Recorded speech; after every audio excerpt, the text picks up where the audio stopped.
The time has come. My Genshin account has finally reached its 3rd birthday, and it's about time it gets a review. The last time I reviewed my account was just a little over a year ago, and let me tell you, a lot has changed since then. Some might even question if it's the same account. Epic Games tells me I have got almost 1900 hours now in this game, which is a little too many. I should probably go outside or something. I would say a good 1200 of those hours was just from this year alone. I'm not exactly sure though.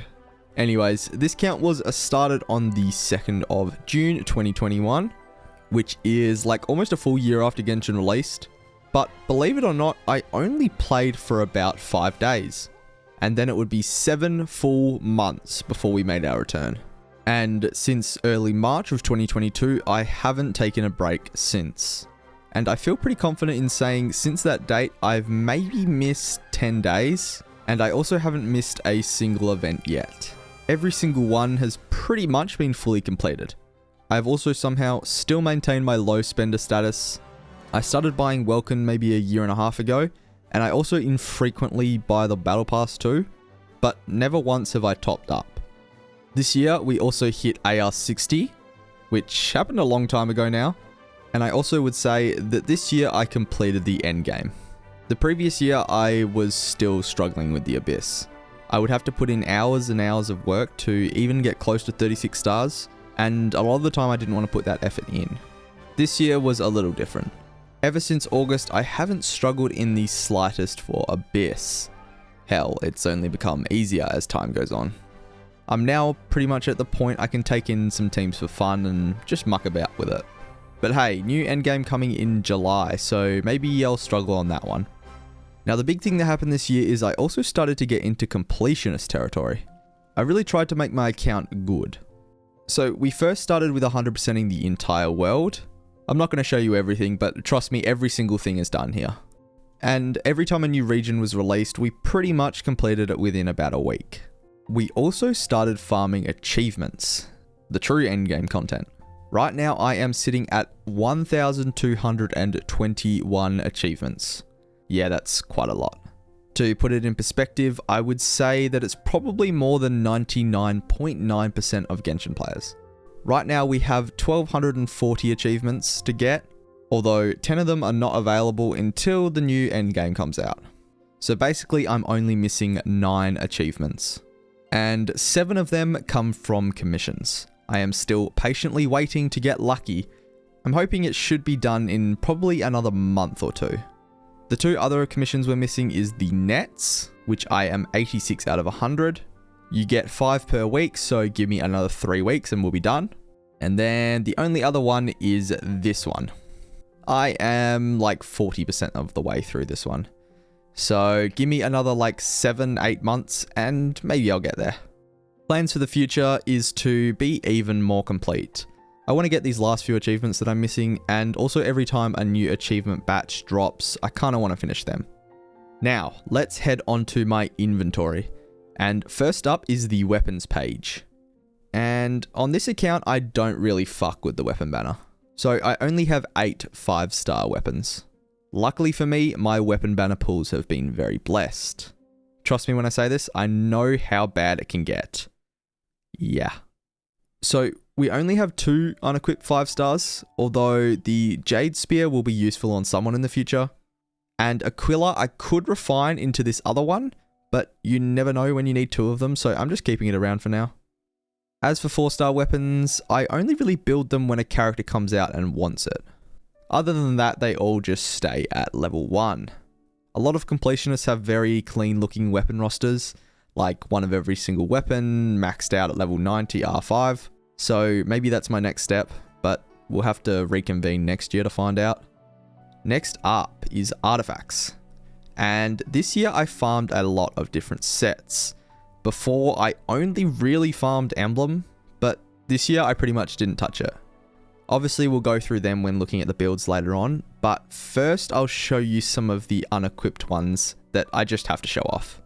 First is, yeah, I don't know. It's just a 42.7 crit value defense sans. Yep, all good, all good. And then the only other one I wanted to show off was this. Just a 42 crit value Geo Goblet.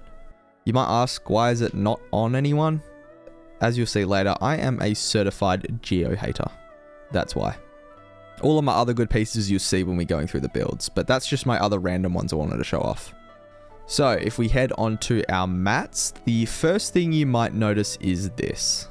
Yes, you did read that right. 76.9 million Mora, not 7.6.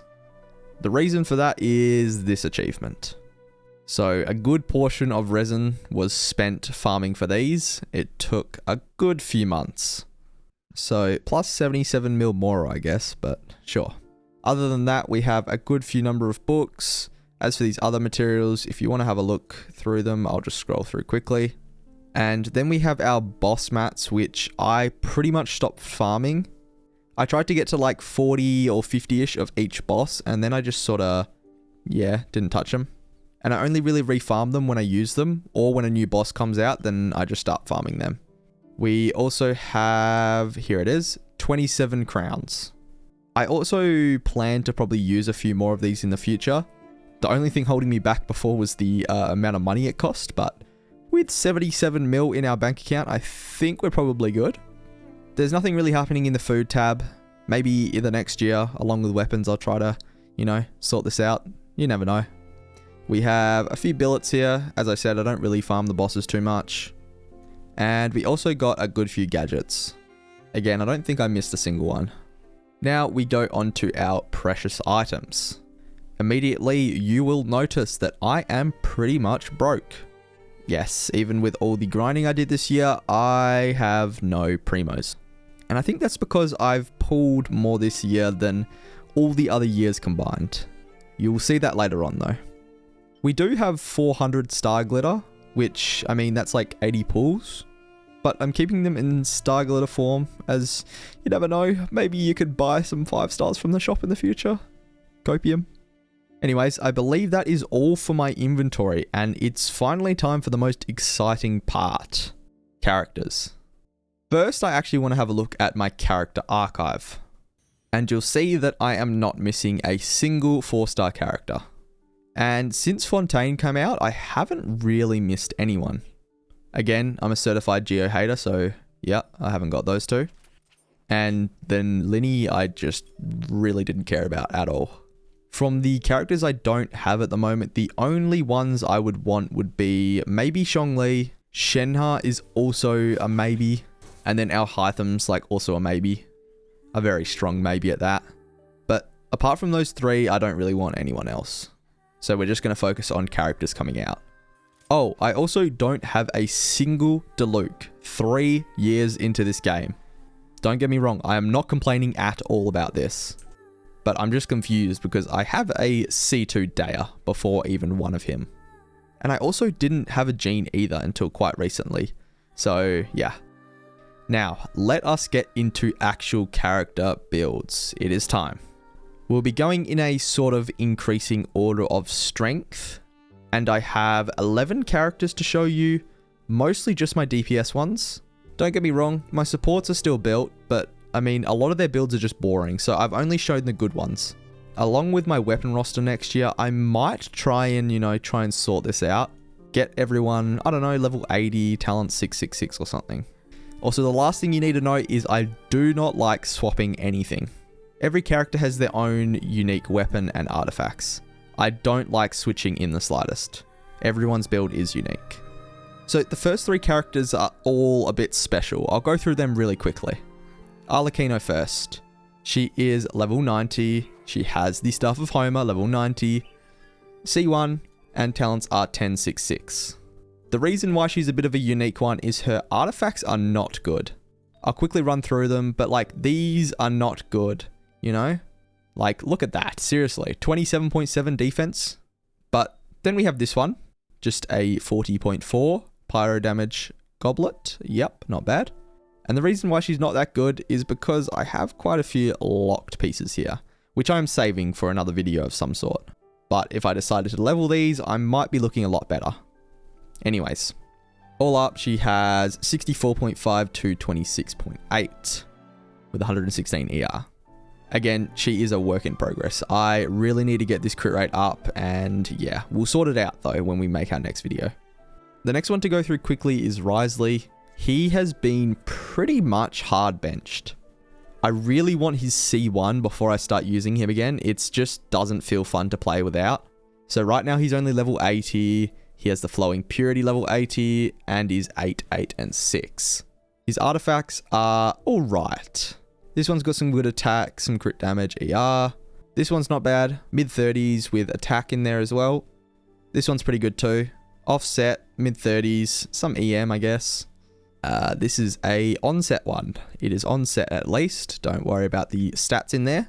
And this one's alright as well. Crit rate, crit damage, and 20.4 attack. I thought I'd still show him off because his build's alright, but just know he's been benched for now. All up, he has a 62, 135, and 116 ER. Not too bad, but he's definitely still in progress. The last of the somewhat scuffed build is Wanderer. He's also been benched pretty badly because I still, to this day, do not have a good shielder build. And playing him without one is just, yeah, if you know, you know, it's pain. But I'll still show him off because he's level 90, with Sith R5, level 90, no constellations, and talents are 8, 10, 8. Artifacts, I farmed the Desert Pavilion for him and then never touched it again once I got a good enough set. So this starting off is pretty good. It is a 42. Cannot complain about that in the slightest. Nice, nice piece. This one's a little step down, but still pretty good. Mid-30s with some ER in there as well, so not too bad. Then we start getting into questionable territory. 17.5 defense. Yup. This next piece I don't even want to show you, I'm going to be real. Yeah. 16.2 ER, I guess, but like, sure. Then we have a decent-ish, circlet. Crit rate, attack, and crit damage. Not too bad. So all up, he has a 76, 182 with 128 ER. Not too bad. I'll take it. It's fine. But now that those people are out of the way, we'll actually get onto some decent builds. First up is Furina. She's a support, I know, but you're gonna want to stick around for this fucking build. Holy shit. So, level 90. She has the Favonius R4, level 90. No constellations, and talents are 1, 8, and 10. Artifacts. She has the 4-piece Golden Troop, and starting us off, we have a decent flower. Crit value is quite low, but can't really complain about 20% HP, can you? Nice enough piece. Next is, yep. This is one of the reasons I wanted you to see this. 44.4 crit value feather. That piece is kind of cracked. I will definitely take that. Next, this one you can complain. It's the worst piece we have. With 25 crit damage and not really much else. It's definitely the worst. But next is, yeah, sort of makes up for that piece, doesn't it? A little bit worse than the other one. By a little bit worse, I mean literally like nothing. It's a 43.6. So pretty good piece. It is our offset, but it's very nice. And finally, we have a decent piece. My circlet luck is pretty bad, so anything over 20, I sort of take. That's a nice piece. So all up, she has 38k HP with a 81 153 with 161 ER. That is a nice Furina build. It's really just that one piece holding us back. She would be a lot higher in the rankings if, that was a 40 crit value one as well, but all good. Next, we go on to Nahida, who again is a support, but her build doesn't really say support to me. She has the Sacrificial Fragments, R4, level 90, no constellations, and talents are 899. I should probably crown some of these. I mean, I can right now, but I'll figure out which ones I want to crown later. So for artifacts, we have the 4-piece Deepwood. Not too bad. Starting off, we have the craziest piece. It is tied with the other one at 44.4 crit value. But this time it has 12.3 ER as well. That is one of the best pieces we have on this account. Not too bad of a start. Next is a decent piece again. 34.2 crit value with attack and ER in there. It's a decent piece. Can't really complain too much about that. Next is not too bad. Low on the crit value, but we also have some good ER in there to make up for it. The attack rolls is kind of rough, but all good. All good, all good. Then we head on to our Dendro damage bonus piece, and that is interesting. I mean, when you look at it, it does look bad, but it's not too bad when you think about it. 56 EM, really useful, with crit damage as well. Pretty nice. It just doesn't look pretty, does it? And finally, we have a pretty decent piece. 15.5 crit damage, 40 EM, and 9.7 ER. Nothing to complain about here. I mean, the HP, I guess, but anyways. So all up, she has 618 EM with a 6136 with 144 ER.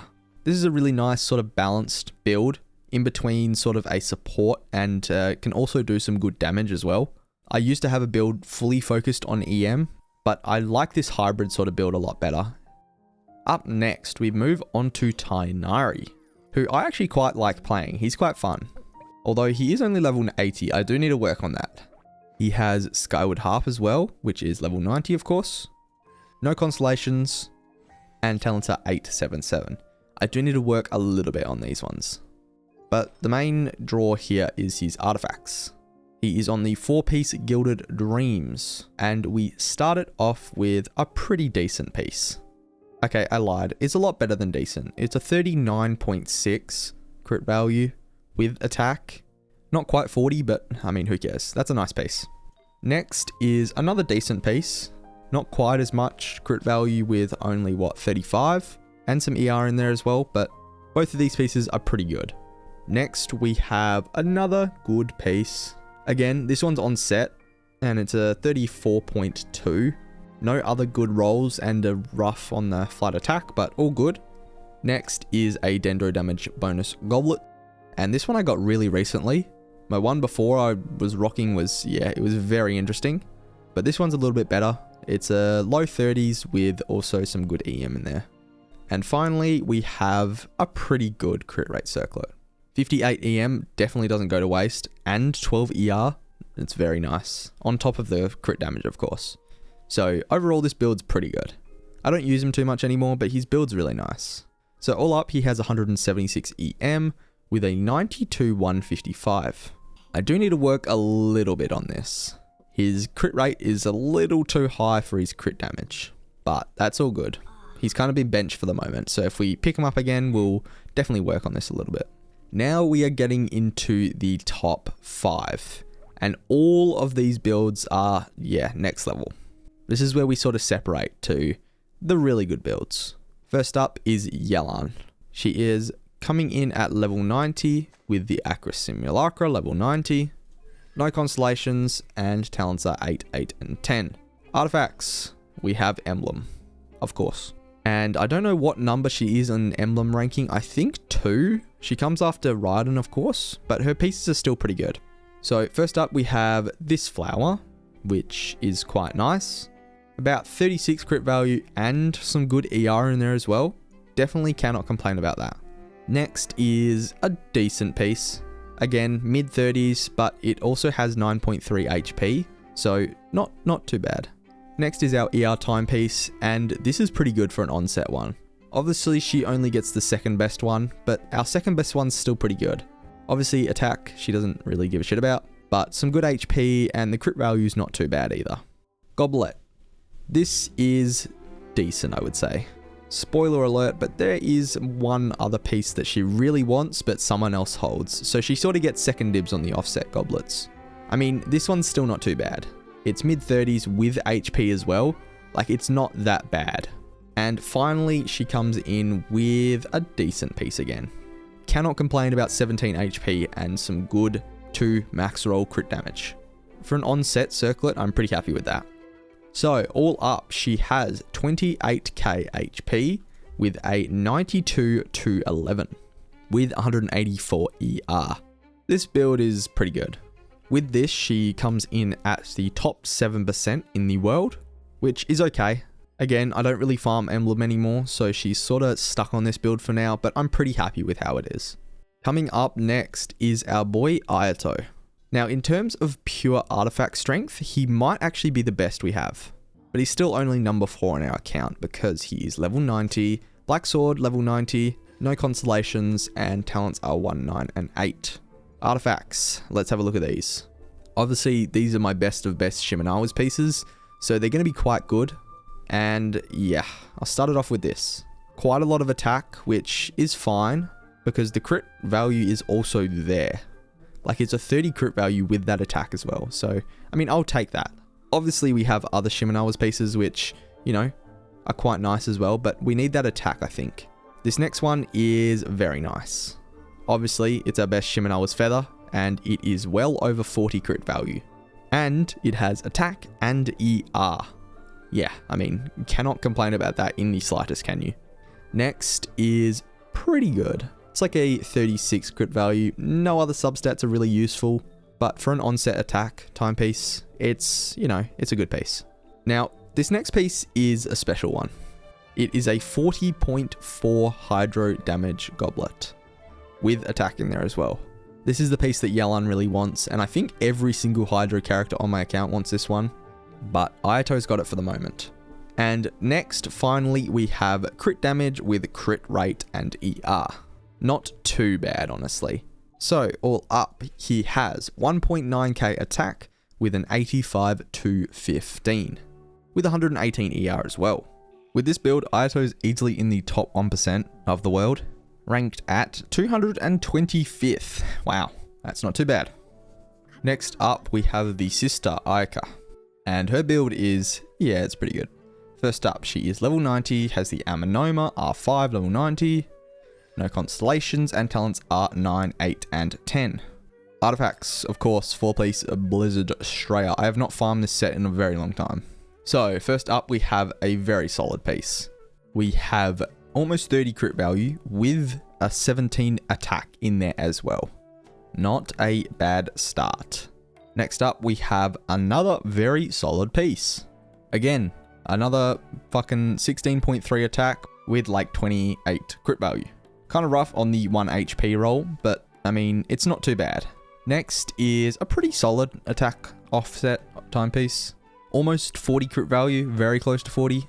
And it has some ER in there as well, so not too bad. I think I've had this piece, by the way, for maybe a year and a half, maybe 2 years. It has just always been there. Next is the cryo damage bonus goblet, and it's on set, I guess. Barely scrapes past 30, but I mean, for on set, sure, it's fine, it's fine. And lucky last is crit damage with crit rate and ER. This piece isn't the hottest, but it's all good, it's all good. Now, she has overcapped attack, so I have to run this piece sort of. But this piece I would really like to run. Then I could get some really good attack, but I mean, her attack's already too good. But still, her build's pretty good. She has 2.2k attack with a 41 to 25 and 115 ER, which is a little on the low side, but it's all good. I usually just funnel with Rosaria. So that puts it into the top 5% in the world, which isn't too bad. And now we're finally here onto the top 2. These two are very easily my strongest on my account. I think they could be interchanged with each other, but I think I'm going to have a look at Raiden first. Her build is very strong. She is level 90. Has the Engulfing Lightning level 90. Constellations, she is C3. Yes. I got really lucky on her banner and I just went to C3. So she is kind of cracked now.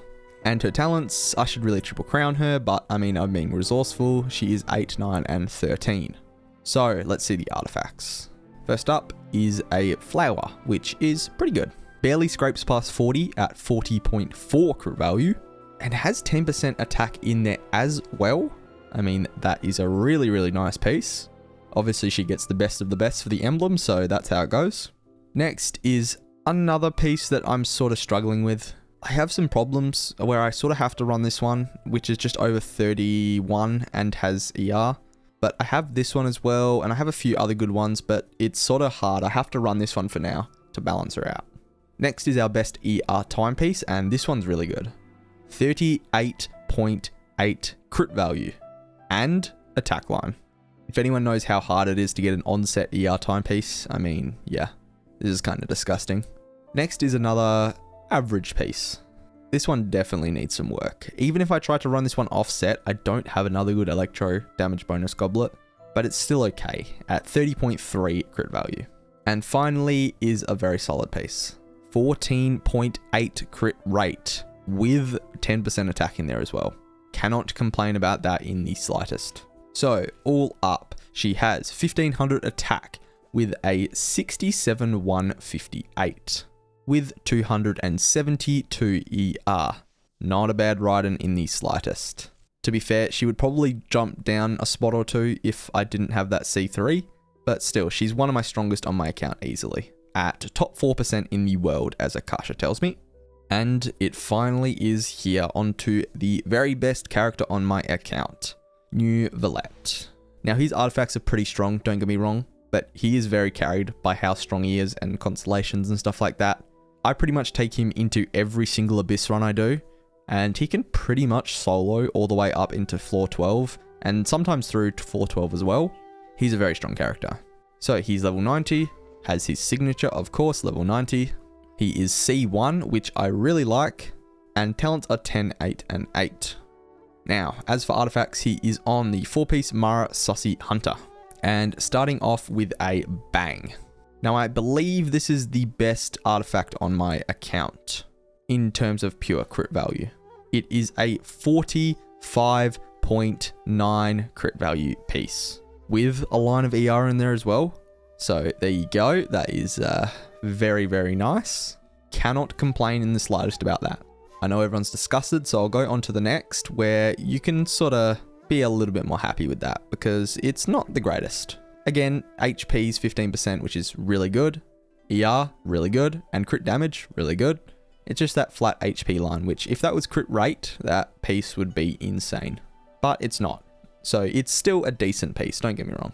And then we have the, this piece is definitely the worst of the build. 26.4 crit damage, and then what, 10 ER as well. So it's like the last piece, but just without the 15% HP. So it's not the greatest, but it makes up for it in the next one as, this piece. Now, you might have seen this one before, and this is the only piece on this account that I actually switch between characters. Both Ayato and Neuvillette want it, but Ayato is pretty much benched for now, so Neuvillette basically just keeps it on. If I ever decide to use Ayato, I just give it back to him, which I don't really like doing, but I mean, it's only one piece. Whatever. Anyways, on to the final piece of the build, and we have a very nice piece. Crit damage on the low side, but that's alright. We have 15 HP and ER in there as well. Can you complain about that? I don't think so. So, all up, he has 33.8k HP with a 64 to 66 with 124 ER. His build is kind of cracked. It puts him into the top 3% worldwide, and that's only from artifact strength, by the way. So it's not even counting his constellations and his signature and all that. And then you add in a good Furina, and his team is absolutely insane. There's a reason why he's number 1 on my account. So that's pretty much everything I've got for now. This account is slowly becoming more and more complete as the time passes on. And again, plans for the future, I plan to complete everything I can. Not just the new regions and achievements and all that. I'm going to keep making this account better. Maybe working on the weapon roster, or maybe working on a few other things. Plans for the future in terms of artifact farming. We're still farming Arlecchino's artifacts, but I have Clorinde, and I really need to work on her. I really like her playstyle, but my Fischl isn't built enough, and I need to work on a few things there. So after we finish doing Arlecchino, I'm going to go on to Clorinde. And then I'm probably not pulling any more characters until Natland, so we have a bit of time to work on them. Anyways, that's all I've got for today. Hope you enjoy, and I'll see you all again shortly.